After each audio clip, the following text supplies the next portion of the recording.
Welcome to the discussion. Today we're diving into a fascinating Reddit post titled MaraDD, the MaraStrategy, a bullish analysis of Marathon Digital Holdings.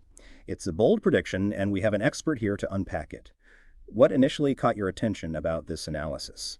The core thesis mirroring MicroStrategy's Bitcoin strategy is intriguing. It's not just about mining Bitcoin, it's about strategically accumulating and leveraging those holdings for significant shareholder value. That's a game changer. Exactly. The author coins this MaraStrategy, suggesting Marathon Digital is uniquely positioned to replicate MicroStrategy's success. But is that a realistic comparison? The comparison is valid in principle, but the execution and market context are crucial differentiators. Both companies are accumulating Bitcoin, but their starting points, operational models, and market valuations differ significantly. So let's unpack the MaraStrategy. The author argues that Bitcoin the price will only go up.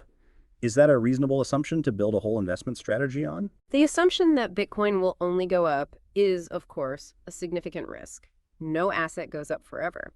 However, the MaraStrategy isn't solely dependent on Bitcoin's price appreciation. It's about the strategic use of Bitcoin holdings to fuel further growth. Marathon Digital's mining operations generate additional Bitcoin, compounding their holdings even if the price remains stable. So the mining operation itself is a key component of the strategy, providing a hedge against Bitcoin price fluctuations. The author highlights Marathon Digital's strong mining operations and infrastructure investments. How significant are these factors? They're extremely important. Marathon Digital's operational efficiency and capacity are crucial. The ability to mine Bitcoin profitably, even during periods of price volatility, is a key strength. Their infrastructure investments, particularly in anticipation of the Bitcoin halving, position them for long-term growth. The author makes a direct comparison to MicroStrategy, MSTR. They argue that Mara presents a better opportunity due to its lower valuation relative to its Bitcoin holdings. What's your take on this comparison? The valuation disparity is a key point. MicroStrategy's market cap is significantly higher than Marathon Digital's, even though the latter's Bitcoin holdings are substantial. This suggests a potential undervaluation of Marathon Digital. However, MicroStrategy's established brand and Mughal Saylor's influence contribute to its higher valuation. The author points out that MicroStrategy's high valuation might be partly due to the dilution of shares as they continue to acquire Bitcoin. Is this a valid concern? It's a valid concern for any company aggressively acquiring assets through equity dilution. It can impact the value per share, even if the overall asset value increases. Marathon Digital's approach might offer a more balanced growth strategy, combining operational profits with Bitcoin accumulation. The author outlines several catalysts for Marathon Digital's growth.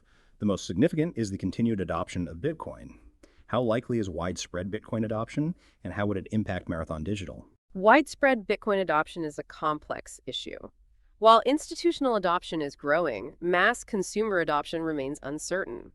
However, even a moderate increase in institutional and corporate adoption could significantly benefit Marathon Digital, increasing demand for Bitcoin and potentially driving up its price.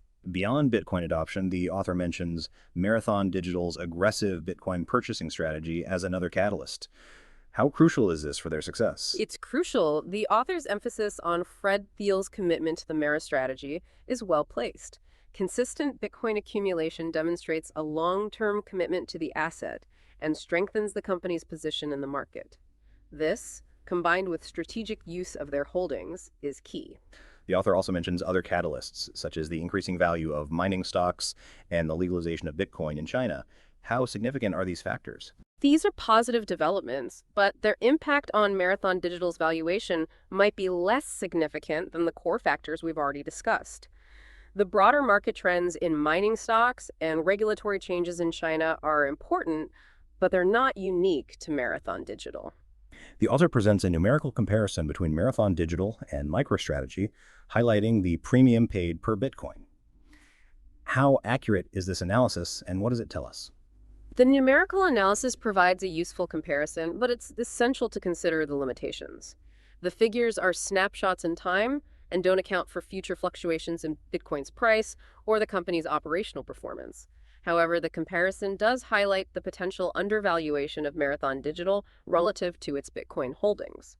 The author calculates a significantly lower implied price per Bitcoin for Marathon Digital compared to MicroStrategy. What does this difference suggest? The difference suggests that the market is currently pricing Marathon Digital at a discount compared to MicroStrategy. This could be due to several factors, including MicroStrategy's established brand, Michael Saylor's influence, and the perceived risk associated with Marathon Digital's more diversified business model. The author briefly touches on technical analysis, suggesting a bullish outlook for Marathon Digital based on various charts and a U2 analysis. How much weight should we give to technical analysis in this context? Technical analysis can provide insights into short-term price movements, but it's not a reliable predictor of long-term value. In this case, it's useful to consider the technical analysis alongside the fundamental factors driving Marathon Digital's growth potential. The author acknowledges the risk inherent in the strategy, particularly the assumption of continued Bitcoin price appreciation. What are the other significant risks associated with this investment? The primary risk is the volatility of Bitcoin. A significant price decline could severely impact Marathon Digital's valuation, regardless of its operational performance. The company's debt levels also represent a risk, as does the potential for competition in the Bitcoin mining sector. The author suggests that the strategy of simultaneously mining and accumulating Bitcoin is not a hedging strategy, but rather a high-risk, high-reward approach. Is this an accurate assessment? It's an accurate assessment. The strategy is inherently risky, as it amplifies both gains and losses. It's not a hedging strategy. It's a bet on the continued growth of Bitcoin and Marathon Digital's ability to capitalize on that growth. The author proposes several investment strategies, ranging from high-risk options trading to a more conservative buy-and-hold approach. What's your recommendation for investors considering this opportunity? The appropriate investment strategy depends on individual risk tolerance and investment goals. High-risk options trading can offer significant returns, but also carry substantial losses. A more conservative buy-and-hold approach might be suitable for long-term investors with a higher risk tolerance. The author suggests that buying options now offers the highest profit potential, followed by buying stock and options as the valuation gap widens. What are the pros and cons of each approach? Options trading offers leverage, potentially amplifying returns, but also increasing risk. Buying stock provides a more stable investment, but with lower potential returns. The best approach depends on the investor's risk profile and market outlook.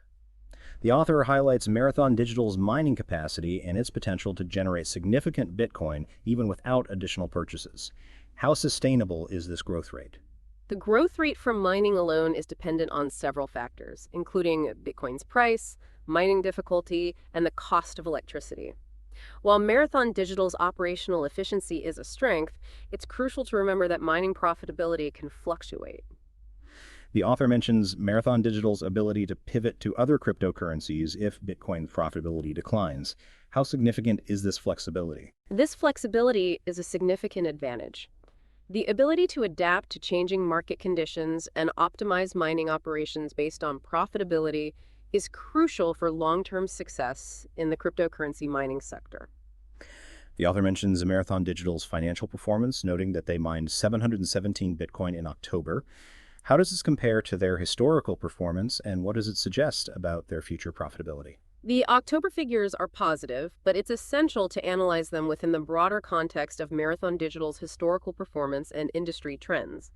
A single month's performance doesn't necessarily indicate long-term profitability. Further analysis of their financial statements is necessary. The author points out that Marathon Digital's operational business is valued at $3 billion, suggesting a more balanced valuation compared to MicroStrategy. How does this affect the risk assessment? The existence of a substantial operational business provides a degree of diversification, reducing reliance solely on Bitcoin's price. This diversification can mitigate some of the risk associated with the strategy, but it doesn't eliminate the inherent volatility of the cryptocurrency market. The author notes that investor interest, both retail and institutional, has been a significant driver of Bitcoin's price. How does this influence the valuation of Bitcoin mining companies? Investor sentiment is a powerful force in the cryptocurrency market. Positive investor sentiment can drive up the price of Bitcoin and, consequently, the valuation of Bitcoin mining companies. Conversely, negative sentiment can lead to price declines. The author suggests that the ease of access to Bitcoin through companies like Marathon Digital is contributing to its adoption. Is this a significant factor? It's a contributing factor. The availability of Bitcoin exposure through publicly traded companies lowers the barrier to entry for many investors, potentially increasing demand for the asset. The author makes a bold prediction, suggesting that Marathon Digital stock price could reach $120 in 2025. How realistic is this prediction? Predicting future stock prices is inherently speculative. While Marathon Digital's growth potential is significant, the prediction of a specific price target is highly uncertain. Several factors, including Bitcoin's price, regulatory changes, and competition, could significantly impact the company's performance. The author emphasizes the potential for parabolic growth if a critical mass of companies and countries adopt Bitcoin. How likely is this scenario? A parabolic rise in Bitcoin's price is certainly possible, but it's not guaranteed. The adoption rate of Bitcoin by companies and countries is uncertain, and several factors could hinder widespread adoption. So to summarize, while the MaraStrategy presents a compelling investment thesis, it's crucial to acknowledge the inherent risks associated with Bitcoin's volatility and the broader cryptocurrency market. The comparison to MicroStrategy is insightful, but the differences in their business models and market positions must be considered. Ultimately, the success of this strategy depends on several factors, including Bitcoin's price, Marathon Digital's operational performance, and broader market trends. Thank you for your insights.